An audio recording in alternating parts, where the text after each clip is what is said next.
समूरा पंजाब तोसा पंजाब तोसा इन पाड़ीअ खातिर इन पाड़ीअ खातिर ज़मीन खातिर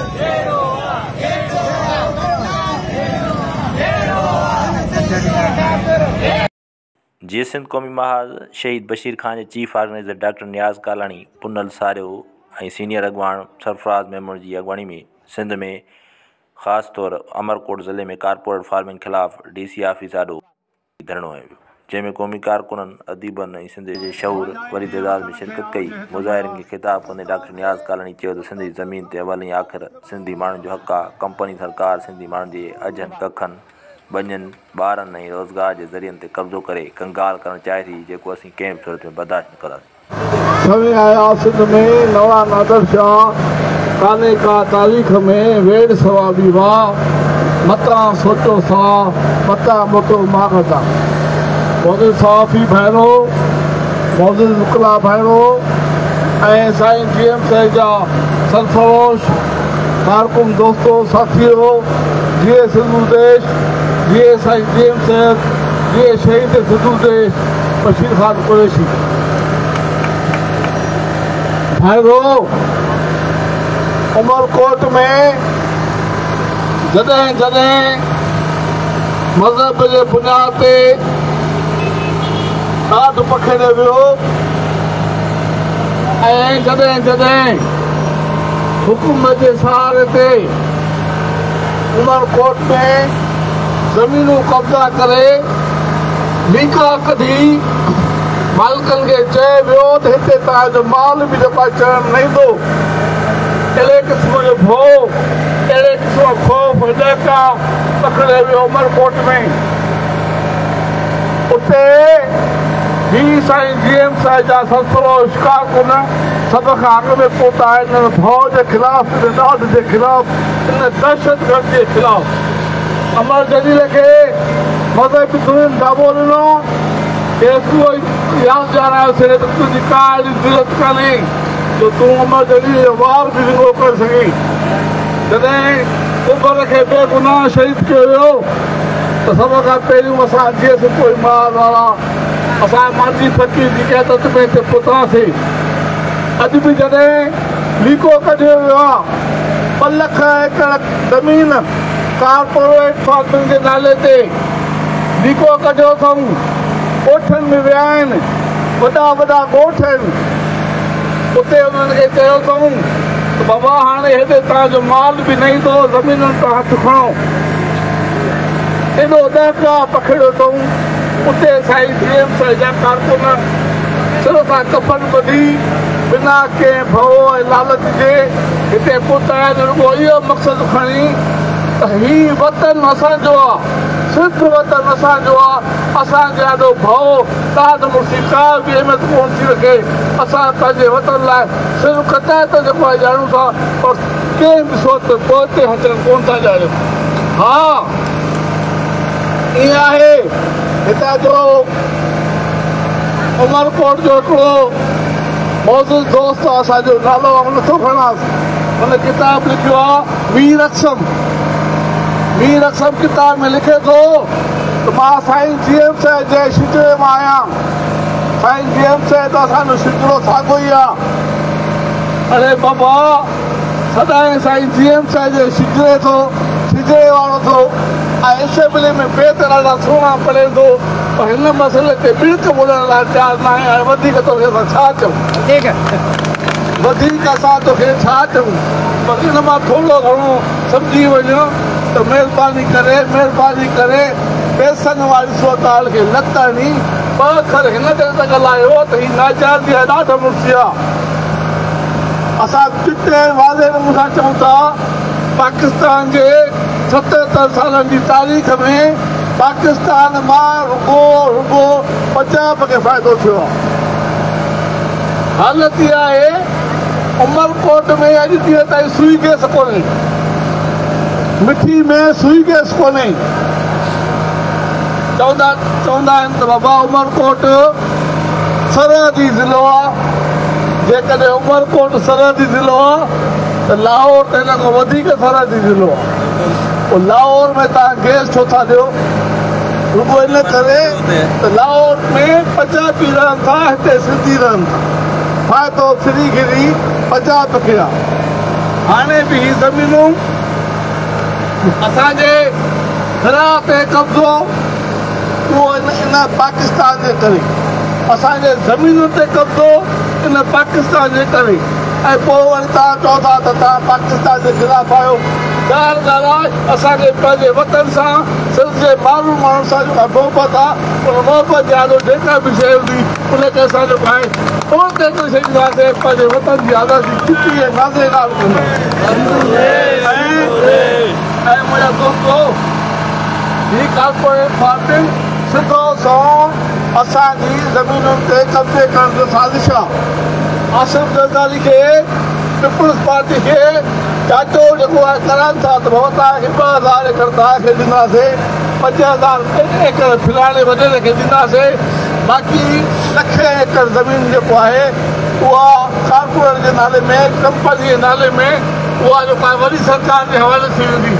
उन में पोइ सिंध जे कंहिं बि माण्हू खे उन निकितल सरहद में अंदरि दाख़िल नथो थी सघे।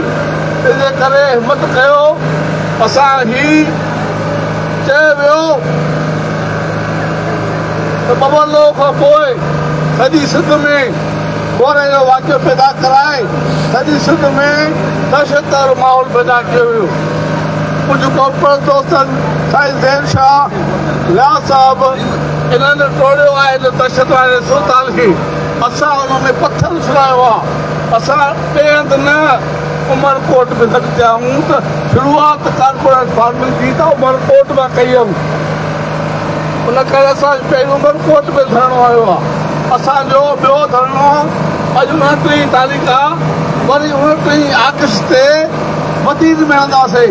मदीन ज़िले जे लखे एकड़ ज़मीन जेको आहे कॉर्पोरेट फार्मिंग जे हवाले कई वई आहे। असां सॼी सिंध मां भउ वारी सुल्तान ख़तमु करे वरी सॼी सिंध खे ईअं जेको आहे माहौल सियासी तौर ते गरम कंदासीं जीअं बबलो माहौल तयारु थी वियो। ऐं सियासी हुननि खे अपील थो कयां त उन महिल जॾहिं माहौल गरम थी थिए महिरबानी करे पोइ न अचिजो। अॻुवाणी कयो त जीअं असां पंहिंजो वतन बचाए सघूं। वकीलनि असांजा भाइर आहिनि, पर हुननि खे अवलियत ॿी ॻाल्हि थी आहे। उहो असांजो बाज़ी में सही नमूने सां अवल किरदारु अदा न करे सघिया, सही वक़्त ते सही फ़ैसिलो न करे सघिया। हिननि मोहलत ॾिनी हुकूमत खे। तव्हांखे महीनो ॾियूं था कॉर्पोरेट फार्मिंग बाबति, अॼु ॾींहं ताईं उन बाबति का बि जदोजहद न शुरू थी आहे। इन करे असां वरी 29 अगस्त ते असां वरी मदीन ज़िले में जेको आहे वरी जेको आहे गॾु थी करे ॻाढ़ा झंडा हथ में खणी करे ॻाढ़ा झंडा झुलाए करे असां वरी सॼे मदीन ज़िले में जेको आहे वर्क करे इन कॉर्पोरेट फार्मिंग जे ख़िलाफ़ माहौल ठाहींदासीं। असां ओस ताईं चुप करे न वेहंदासीं जेसिताईं इहो कॉर्पोरेट फार्मिंग वारो फार्मूलो रद्द नथो थिए। असां ओस ताईं चुप करे न वेहंदासीं ऐं पंजाब जे ख़िलाफ़ असां ओस ताईं माहौल तयारु कंदा रहंदासीं जेसिताईं सिंधी पंहिंजे वतन जा पाण वारस नथा थियनि। इन करे अचो पाण सिधो चिटे वादे था चऊं त पंजाब तोसां, पंजाब तोसां, पंजाब तोसां। मुंहिंजो देश, मुंहिंजो देश, मुंहिंजो रबल, मुंहिंजो रबल, पको देशी, पको देशी। त दोस्तो सभिनी दोस्तनि जो थोराईंदो आहियां। असां हिकिड़ो यादाश्तनामो डी.सी. साहिब खे मोकिलियो। उन जेको आहे त असांखे सही करे रिसीव करे मोकिलियो। सही करे रिसीव करे मोकिलियो आहे। असां हुनखे चयो आहे त तव्हां 2 लख ज़मीन जेका आहे तव्हां गैर क़ानूनी तौर ते हलाल कई आहे कंपनियुनि खे। इहो असां उमरकोट वारा सिंध वारा असां हिनखे रद्द था कयूं। हथ मथे खणी डी.सी. खे ॿुधायो त असां हिन कॉर्पोरेट फार्मिंग तहत 2 लख एकड़ जेका ज़मीन ॾिनी अथऊं इनखे मुकमिल तौर ते रद्द था कयूं। इनखे मुकमिल तौर ते रद्द था कयूं ऐं सिधू दरिया जा वारिस मालिक असां आहियूं। दरिया ते को बि केनाल जेको आहे क़बूल कोन कंदासीं। हाणे त केनाल सां असां नंढड़ी वाहण बि जेको आहे सिंधू दरिया ते रुकंदासीं दरिया जा वार संभालित सां आहियूं टिनि धरती जा वार संभालित सां आहियूं हे ॿिए कहिड़े पीउ जी ज़मीन कोन्हे दरिया ॿिए कहिड़े पीउ जो कोन्हे इहो सिंध वारनि जो आहे सिंधी माण्हुनि जी जेको आहे ज़मीन आहे उनखे हर सत में तव्हांजे जदोजहद जे ज़रिए उनखे मोटाए वठंदासीं तव्हां सभिनी दोस्तनि जी कारकुननि जी दिलि तकलीफ़ करे महिनत करे जदोजहद करे हेॾे अस्पताल में राति असांजो दोस्त गफ़ार मार वियो उन्हनि माण्हुनि वटि बाबा अचो ज़मीन तव्हांजी वरी अचो अचो असांखे चयो असांखे बख़्शी कयो तव्हां त कीअं सिंध दौर आहियो असांखे बख़्शी कयो हिन मोलाई खे कीअं मोटाए मोकिलियमि पर छा बि हुजे असांखे ॾिसणो इहो न आहे त केरु पंहिंजे वतन लाइ विढ़े थो नथो विढ़े असांजे साईं जीअं सेखारे छॾियो आहे जेसि ताईं सिसी में साह अथव अॻे थी लालच ऐं लोभ हुजे पंहिंजे वतन जी आज़ादी ॻाल्हि कंदा रहो तव्हां भाउरनि जी वॾी वॾी महिरबानी पोइ बि नारा नींहं जा सिंधड़ी जो सौगंध हरंदासूं पर मुटंदे मुंहिंजा पार्टी चेयरमैन मोहतरम डॉक्टर नियाज़ कालाणी साहब पुनल सारियो साहब हिते जेके मुख़्तलिफ़ पार्टियुनि सियासी पार्टियुनि जा दोस्त गॾिया आहिनि ऐं असांजा मुखला साहब आहिनि सभिनी खे जीअं सिंधु देश जीअं साईं GM सैयद जीअं शहीद सिंधु देश मोहतरम बशीर ख़ान कुरैशी जिदोजहद जो सलाम दोस्तो जीअं 47 खां वठी ही वफ़ाक़ जुड़ियो आहे ईअं सिंध सां वेसा ॻातियूं थींदियूं रहियूं आहिनि ऐं सिंध जे वसीलनि ते धारे पंजाब साम्राज्य जी बुरी नज़र उहा क़ाइमु रही आहे कॾहिं बेराजनि जे नाले ते पंजाब जे रिटायर फ़ौजियुनि खे ऐं पंजाब जे माण्हुनि खे हिते आबाद करे उहे ज़मीनूं ॾिनियूं वयूं ऐं उन सां गॾु सिंध जा जेके बि वसीला हुआ उहे पेट्रोल हुजे गैस हुजे कोयलो हुजे उन्हनि सभिनी वसीलनि ते भाइरनि खे क़ाबिज़ कयो वियो ऐं एतिरे क़दुर जो जिते जिते उहे फील्डूं ठाहियूं वयूं उते सिंधी माण्हुनि जी एंट्री बंदि कई वई ऐं एतिरे क़दुर बांगो बि जेको नमाज़ पढ़ाइण वारो बांग ॾियण वारो उहो बि पंजाब ऐं गुजरातवाला खां घुराए उहो रखियो थो वञे ऐं सिंधी माण्हुनि खे उते जेको आहे एंट्री न आहे यकीन कयो जॾहिं हाणे हिन सिंधू दरिया जे पाणीअ ते धाड़ो हयो ऐं हाणे वरी उहे ज़मीनूं जेके आहिनि कॉर्पोरेट फार्मिंग जे नाले में धारे साम्राज्य खे फ़ौजियुनि खे ऐं मल्टीनेशनल कंपनियुनि खे ॾिनियूं थियूं वञनि त पोइ ईअं थींदो त तव्हांजो रुॻो उहे ज़मीनूं न वेंदियूं पर तव्हांजा जेके ॻोठ जा लंघ आहिनि उहे बि बंदि थींदा ऐं तव्हांखे बेदख़ल कयो वेंदो पंहिंजे ॻोठनि मां ऐं अवां जेको आहे सो पंहिंजी हीअ धरती विञाए वेहंदो तंहिंजे करे जीअं सिंध क़ौमी महाज शहीद बशीर ख़ान कुरैशी पंहिंजी जदोजहद पाणीअ जे मसइले ते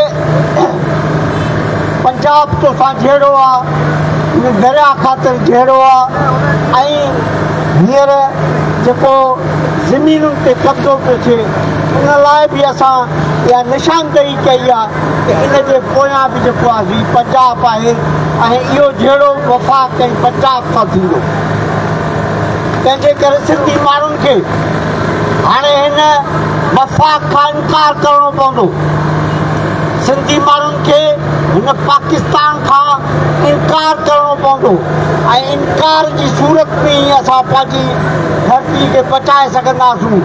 तंहिंजे करे अचो त पाण में उहा सच पैदा कयूं, पाण में उहा सियासी दिलि पैदा कयूं, पाण में उहा ॿधी पैदा कयूं ऐं उहो सॻारो आवाज़ पैदा कयूं त असांखे हिन वफ़ाक़ सां हिन पाकिस्तान खां इनकार करे ऐं हिननि दूतनि खे ॿुधायूं त भली तव्हांजा हिते जेके दलाल आहिनि ज़रदारी माफ़िया या जेके ॿिया जेके पीपल्स पार्टी जा जेके MNAs जेके तव्हां चूंडजी ऐं असेंबलियुनि जे अंदरि वेठा आहिनि उहे दलाल साम्हूं आणियो या के तव्हां सिधो असांजे मथां जेको आहे सो असांजे नौजवाननि खे खणी किथे ऐं उन्हनि खे रोडनि ते उछलायो या उन्हनि खे ज़ंदाननि में बंदि कंदो। पर असां पंहिंजे इनकार जी ताक़त सां अव्हां खां पंहिंजी सिंध धरती वापसि वठंदासीं ऐं उहो ॾींहुं परे न आहे। ऐं ही जेका तहरीक हाणे शुरू थी आहे हींअर हितां उमरकोट खां हुनजी शुरूआति थी आहे, इहा सॼी सिंध जे सभिनी ज़िलनि में जिते जिते कारपोरेट फार्मिंग जे नाले में ज़मीनूं ॾिनियूं वयूं आहिनि उते वरी वञी ऐं उते धरना हणी अवाम में सुजाॻी पैदा कंदासूं त हाणे पंहिंजे हक़नि लाइ उथी खड़ा थियो। हाणे वक़्तु अची वियो आहे त पंजाब सां हिकु कहाणी कजे ऐं हिन वफ़ाक़ सां हिकु कहाणी कजे, हिन पाकिस्तान सां हिकु कहाणी कजे। तुंहिंजो देश मुंहिंजो देश, तुंहिंजो रहबर मुंहिंजो रहबर, सचो देशी पक्को देशी।